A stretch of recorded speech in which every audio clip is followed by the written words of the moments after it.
Bonjour à tous.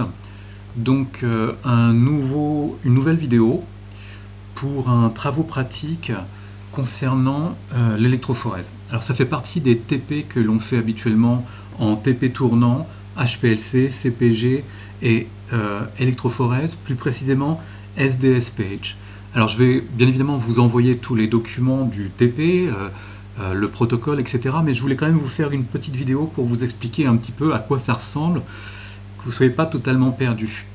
Alors, ce qu'il faut que vous compreniez, ce que je vais vous présenter là maintenant tout de suite, en fait, c'est comment on fait le montage. Et c'est très important que vous compreniez comment on fait le montage d'une électrophorèse verticale. Pour le SDS Page, c'est vertical.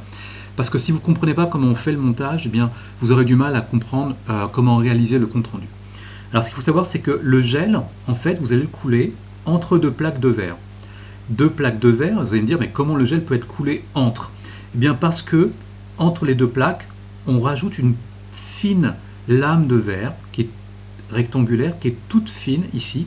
On la met entre les deux plaques, ce qui fait que entre la petite plaque qui est là et la grande plaque qui est derrière, eh bien, il y a un espace. D'accord? Donc, il y a bien, donc elle est un peu floue cette photo, mais il y a bien deux plaques. Alors, on va utiliser un portoir de plaques de verre avec deux volets, et puis un portoir de plaques de verre avec un caoutchouc. Alors, on dispose bien le caoutchouc. Ce caoutchouc est important puisqu'il permettra l'étanchéité vers le bas des plaques de verre. On met sur le caoutchouc gris le portoir de plaques de verre avec les deux volets verre ouverts et on vient glisser les deux plaques de verre. Donc, il y a la petite qui est là et il y a la grande qui est derrière.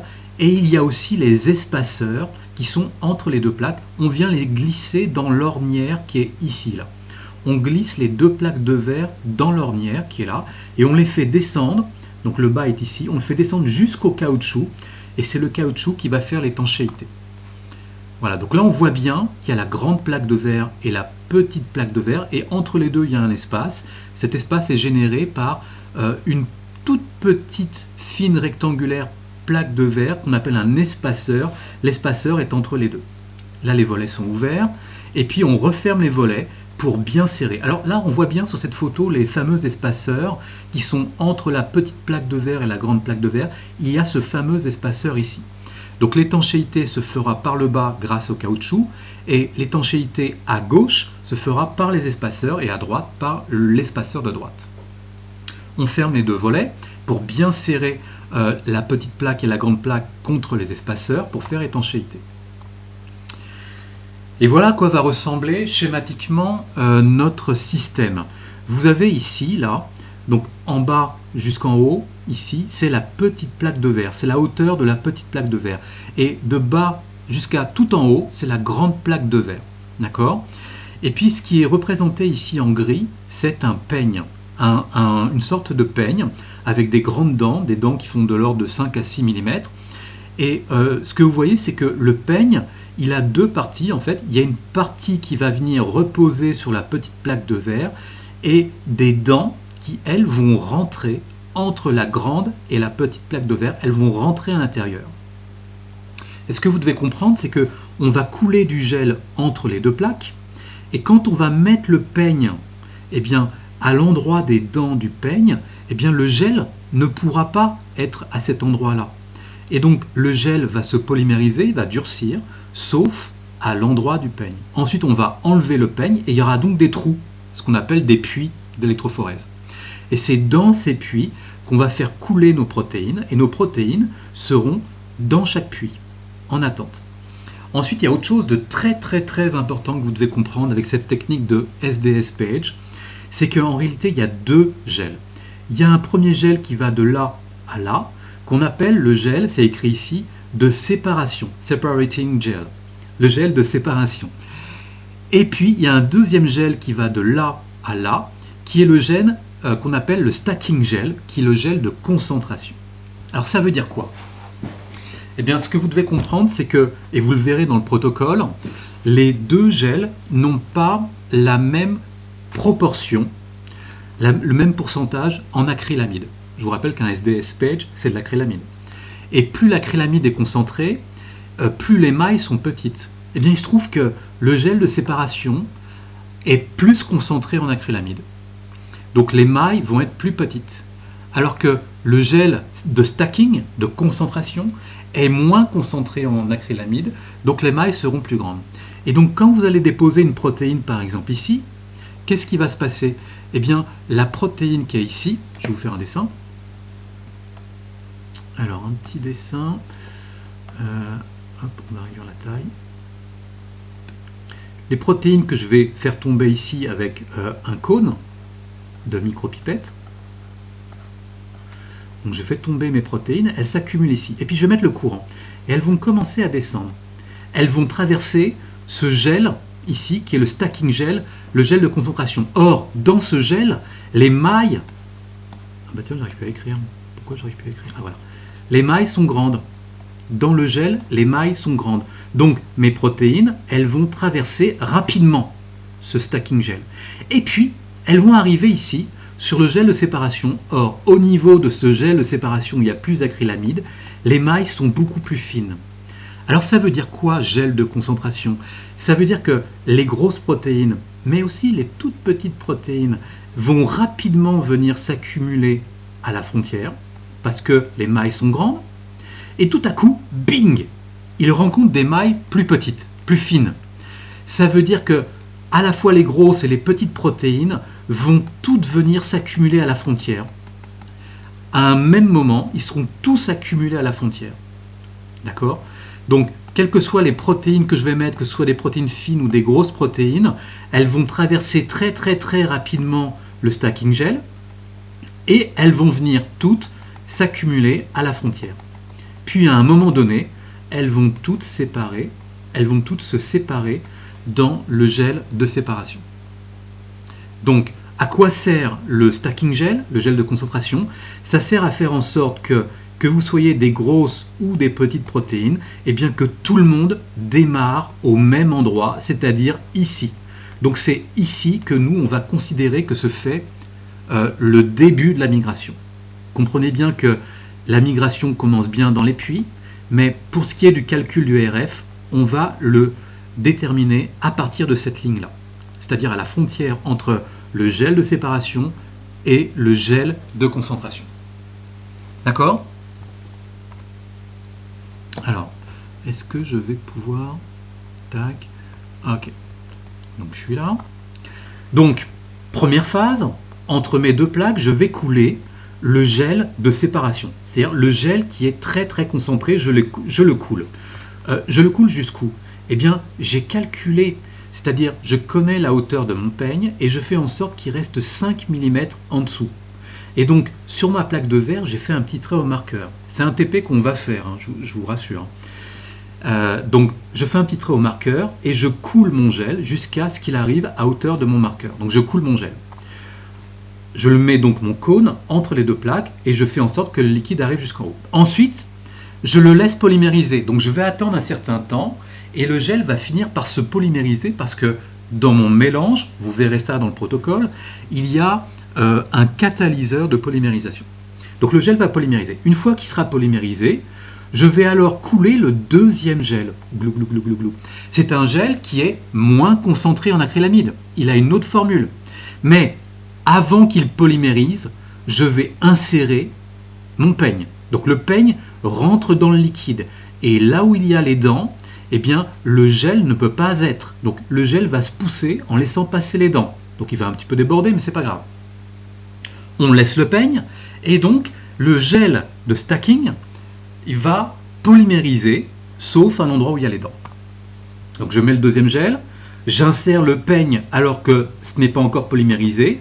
Mon peigne est bien inséré. Alors vous voyez le peigne, il a une espèce de bordure qui lui permet de reposer ici sur la petite plaque. Donc le gel de concentration, le stacking gel, démarre ici et il remonte jusque là. Et il ne va pas au niveau des dents. Voilà. Alors à quoi serviront les dents? Après, quand on va enlever le peigne, ça va générer des trous. Mon gel aura des trous. Et c'est dans ces trous qu'on pourra faire tomber les protéines. Voilà. Ensuite, voilà mes gels. Donc ils ont polymérisé, j'ai enlevé les peignes, j'en ai fait 2. Je vais les mettre dans le portoir de plaques. portoirs de plaques que je vais pouvoir ensuite insérer dans la cuve d'électrophorèse. Donc je les insère, je mets la petite plaque vers l'intérieur, clac, et j'insère le deuxième, clac. Ensuite, ce portoir de plaques, je vais l'insérer dans un support. Donc lui-même, je le fais glisser dans le support, il y a les volets ouverts, et je vais fermer les volets pour resserrer mes deux systèmes de plaques. Je resserre les volets, et je mets le tout dans la cuve à électrophorèse. Il y a des petites bornes ici qui me permettent de bien positionner le support de plaque. Ensuite, vous voyez qu'il y a deux compartiments. Donc là, j'ai un premier gel et là, j'ai un deuxième gel. Vous pourrez travailler en binôme. Il y a deux compartiments. Il faudra remplir le compartiment interne avec un tampon et le compartiment externe. Et on va noyer, l'ensemble va être sous le tampon. Donc on va mettre du liquide là, là, là, et le tampon va venir passer par-dessus la grande plaque. Une fois que c'est fait, eh bien, on va disposer ce dispositif particulier qui va nous permettre de nous guider. Ça s'appelle un guide. Il va permettre de nous guider, c'est-à-dire on va pouvoir insérer un cône dans les trous du guide et il se trouve que les trous ici du guide sont exactement au bon endroit où il y a les trous, c'est-à-dire là où il y avait les dents du peigne en fait. C'est-à-dire là où il y a les puits d'électrophorèse, là où les protéines doivent tomber. Donc on met ce dispositif qui est un guide, on met le cône dans le trou du guide et ça nous permet de faire tomber, attention, de manière sous-marine, c'est-à-dire que on met le cône dans le tampon et on fait couler la protéine et la protéine vient tomber, elle tombe au fond du puits. On la voit vraiment tomber, on voit le liquide tomber. Pourquoi on le voit? Parce qu'en fait on a mis un colorant. Une fois que c'est fait, eh bien, il suffit de mettre le couvercle de la cuve à électrophorèse avec les fils électriques et puis de mettre le courant tout simplement. D'accord? Alors qu'est-ce que l'on obtient? Qu'est-ce que l'on va obtenir? Première photo. Voilà ce que l'on va obtenir une fois que le gel est fini. Donc les étudiants m'ont pris des photos. Ici, c'est les deux plaques qu'ils ont sorties.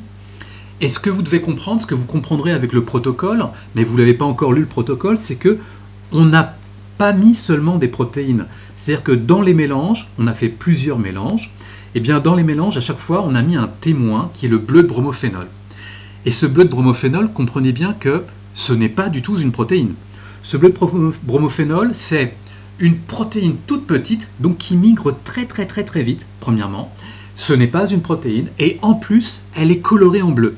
Ce qui fait que pendant la migration, eh bien, on voit la molécule descendre et ça permet d'éviter que nos protéines tombent à l'extérieur du gel. Vous voyez, ça nous permet d'arrêter l'électrophorèse juste à temps. Et par ailleurs, ce bleu de bromophénol, vous devez le considérer comme si c'était le front de migration d'une CCM. Vous voyez, en fait, c'est notre témoin. Alors, vous allez devoir mesurer la distance de migration de ce témoin du bleu de bromophénol. Oui, mais la distance, c'est laquelle? Eh bien, le mix, c'est-à-dire nos protéines plus le bleu de bromophénol, ont été mis dans les peignes. Donc, ils ont été mis ici. Je vous fais un dessin. Alors, on va prendre du bleu. Voilà le bleu de bromophénol. On va prendre une petite taille. Donc, dans mon mix, il y avait les petites molécules bleues qui étaient le bleu de bromophénol. Et il y avait aussi mes protéines. Donc il y avait des petites protéines et puis il y avait des plus grosses protéines. Tout ça a migré dans le gel de concentration. D'accord? Tout ça a migré au même endroit, à la frontière. Et je prends aussi mon bleu de bromophénol. Et quand tout le monde a réussi à atteindre la ligne, à ce moment-là va commencer la vraie migration. Au cours de la vraie migration, mon bleu de bromophénol va avancer, mais il va avancer très vite. Il va avancer beaucoup plus vite et il va s'accumuler ici. D'accord? Donc vous devrez considérer la grande distance, qui est là, comme étant la distance grand D. Ensuite, mes protéines, elles, qui sont dans mon mélange ici, eh bien, il y a des petites protéines qui, elles, vont migrer par là, mais on ne les voit pas, elles sont incolores. C'est-à-dire qu'il va falloir utiliser un colorant spécifique de protéines pour les voir. Et puis, il y a des grosses protéines qui, elles, ont migré beaucoup moins loin. Donc pour chacune des protéines, vous allez mesurer une distance petit d. Donc D1 pour la protéine 1, et puis D2 pour la protéine 2, etc. etc. D'accord? Donc j'espère que vous avez bien compris. Cette photo que je vais vous donner, je vous ai tracé exprès ici une ligne en pointillé. Cette ligne en pointillé, c'est la base des dents. Donc vous devez considérer que en fait, la fin du stacking, comme c'est écrit dans le protocole... Ah, il y a ma femme qui appelle. Attendez, il faut que je fasse pause. Bougez pas. Alors attendez, il faut que je sois sûr que la barre réduire, clac. Oui, donc ce que je vous disais, c'est que ici je vous ai tracé une ligne en pointillé et c'est cette ligne-là. Et donc il faut considérer ces 5, vous verrez dans le protocole, c'est 5 mm en dessous. Donc la distance que vous devez mesurer, le grand D, il est ici. D'accord? Et pas plus. Ok? Ça sera votre grand D. Alors vous n'êtes peut-être pas obligé de le faire pour tous les puits, vous pouvez imaginer que c'est le même grand D un petit peu partout. D'accord? Ça, c'est donc pour ce qui est de, du témoin de migration, c'est-à-dire du front de solvant, on va l'appeler comme ça, même si c'est une électrophorèse. Et puis, bien évidemment, après, ce qui se passe, c'est que les élèves font une coloration. Donc voilà la photo du gel qui était coloré. Alors en réalité, c'est un petit montage que je vous ai fait ici, mais la photo que les étudiants m'ont envoyée, je vais vous montrer cette photo. Ils s'étaient un petit peu plantés, voilà, ils avaient mis ça sur leur compte-rendu.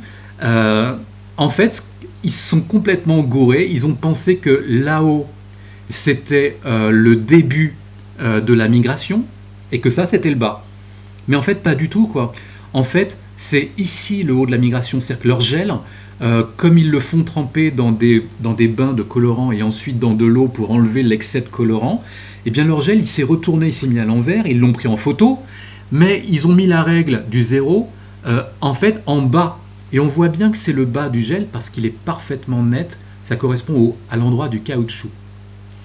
Ensuite, on voit bien qu'en haut, il a un petit peu de traviole, parce qu'ils ont découpé, ce qu'il fallait faire, hein, ils ont découpé au cutter le gel de séparation du gel de concentration, ils l'ont découpé au cutter. Alors ils l'ont bien découpé, ils l'ont mis à colorer, ils l'ont décoloré ensuite dans l'eau, mais ils ont complètement zappé que c'était ici le haut. Et donc leur gel s'est retourné dans l'eau, ils ont complètement zappé, ils m'ont fait les mesures en disant ça c'est le haut et ça c'est le bas. Mais c'est pas du tout ça, ce n'est pas du tout ça en réalité. Donc voilà, donc moi je vous l'ai remis à l'endroit, ici c'est le haut. C'est-à-dire le haut, alors un petit dessin, je sais pas si je suis dans la bonne taille, oui je suis dans la bonne taille. Ce que l'on voit ici sur cette photo, que je vais vous donner en pièce jointe, c'est tout simplement ça. D'accord? Ok? C'est-à-dire que eux, ils ont découpé ce qui était à faire. Ils ont découpé la partie stacking gel. Ok? Et il leur restait que le bas du gel. Alors vous allez me dire, mais monsieur, pourquoi on ne voit pas le bleu de bromophénol? Je vous rappelle que le bleu de bromophénol, bon, il serait là. Le bleu de bromophénol, c'est pas une protéine. Donc ça, c'est à la fin du TP. C'est quand le gel est coloré avec un colorant spécifique des protéines. Donc on ne voit pas, en fait, ici, on ne voit pas du tout le bleu de bromophénol. Par contre, ce qu'on voit, c'est les protéines. Et ce que vous devez considérer, c'est que ici, d'accord? Ici, c'est la frontière entre le stacking gel et le gel de séparation. Et ça, c'est quoi? Alors, je vous le dis tout de suite, hein, parce que je sens que ça va m'énerver. Ça, ce sont les marqueurs. Et je ne veux pas entendre, parce que je l'ai vu dans le BTS blanc, je ne veux pas entendre certains me dire « Ah, mais ici, dans nos pistes essais, il n'y a pas les marqueurs. » Ben non, il n'y a pas les marqueurs. Les marqueurs et les pistes essais n'ont rien à voir. À quoi servent les marqueurs? Eh bien, les marqueurs, ce sont des étalons. On connaît leur masse molaire. Ok? Donc, ce que vous allez devoir faire, c'est avec Imagy, vous allez devoir analyser cette photo et me faire l'analyse de ces pistes. L'analyse, comment vous allez faire l'analyse? Eh bien, vous allez générer des sondes de lecture. Vous ferez en sorte, s'il vous plaît, que vos sondes de lecture tapent en haut de la photo, en haut, je vous prends un stylo rouge, en haut ici, ça doit bien taper en haut, et ça doit bien taper aussi en bas, d'accord? Et donc, quand vous ferez analyse, gel électrophorésis, quand vous ferez ça, ben vous verrez quoi là? Ben vous verrez au départ rien, donc rien, puis tout à coup là, il y a le bord du gel, donc vous verrez un pic, ce sera le bord du gel, puis tout à coup vous verrez cette grosse protéine là, donc vous verrez un gros pic, puis de nouveau un gros pic, puis rien, puis un pic un petit peu plus faible, puis rien, puis un pic très très fort, ici, celle-là, puis rien, puis un pic faible, puis encore un autre pic faible, et puis ici, là, vous verrez la fin de votre gel ici. D'accord? Donc ça va vous permettre quoi? Ça va vous permettre de mesurer les petits dés. Alors je vous dessine les petits dés. Le petit dé, il va se faire de où à où? Il va se faire du bord du gel, ici, là. Je vous rappelle que le bord du gel, en fait, c'est la frontière entre le stacking et le gel de séparation. Donc, le petit dé va se mesurer donc, à partir de ce pic-là jusqu'à le pic de ma protéine. Donc ça va être D1. De même, ça va être D2. OK? Bon, j'espère que j'ai été clair.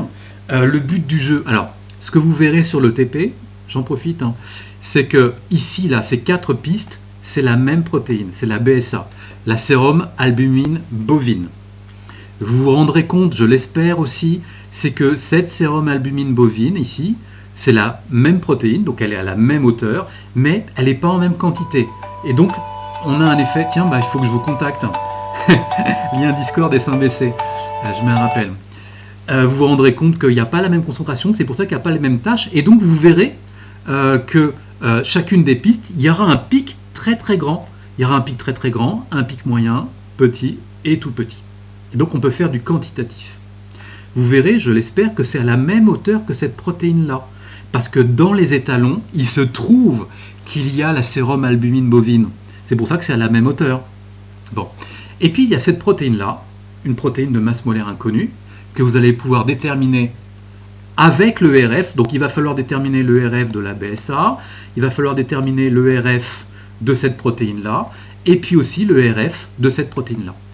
Donc quand vous aurez les 3 RF ici, et que vous aurez ici les RF et les masses molaires de vos protéines étalons, eh bien vous devrez faire un graphique. Le graphique, c'est le suivant, en régressi.